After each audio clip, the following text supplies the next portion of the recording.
Population increase ஆனதுக்கான main reason வந்து animal birth control நம்ம ப்ராப்பராக பண்ணாமல் இருந்த ஒரு விஷயம். அண்ட் அதே மாதிரி அந்த டாக்ஸை வந்து நிறைய இந்த அனிமல் ஆர்வலர்கள் போயிட்டு அதுக்கான ப்ராப்பர் ஸ்டெப்ஸ் எடுக்கிறதே கிடையாது. ஒரு டாக் இருக்குன்னா அது டாக் பைட்டை வந்து இப்போ மேடம் சொன்ன மாதிரி நாய் கடிச்சது நிறைய பேர் வந்து இன்ஜெக்ஷன்ஸ் போட வராமல் இருக்கிறது, ட்ரீட்மெண்ட் எடுக்க வராமல் இருக்கிறது. சின்ன கடிதான், ஒரு நாய் கடிச்சிடுச்சுனாலே நம்ம அதுக்கான டோஸ் எடுத்து இருக்கணும். ஸோ வீட்டில் இருக்க நாய்ங்களுக்கே பல பேர் வந்து ஏஆர்வி போடாமல் வச்சுருக்காங்க. ஸோ அப்போ தெருவில் இருக்க நாய்க்கு நம்ம வேக்சினேட் பண்ணுறதுன்றது இவ்வளோ பெரிய ஹியூஜ் பாப்புலேஷனில் அவ்வளோ பெரிய தெருநாய்க்களை பாப்புலேட் பண்ணுறதுக்கு நம்ம தனி ஒரு பட்ஜெட்டே போடணும்.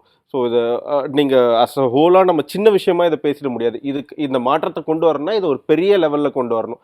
இல்லைனா நமக்கு ராபிஸ் டெத் இருந்துகிட்டே தான் இருக்கும். எவ்ரி இயர் ஆன் இயர் பார்த்தீங்கன்னா ராபிஸ் டெத்தோட பர்சன்டேஜில் இன்க்ரீஸ் இருக்குது. But as a whole numbers எவ்வளோன்னு பார்த்தீங்கன்னா கடந்த ஆண்டு கிட்டத்தட்ட ஒரு 40 பேர் ராபிஸில் இறந்துருப்பாங்க. ஸோ அந்த 40 பேர்ன்றத வந்து நம்ம அதுக்கான ராபிஸ் வேக்சினேஷனை ப்ராப்பராக கொண்டு வந்திருக்கணும்.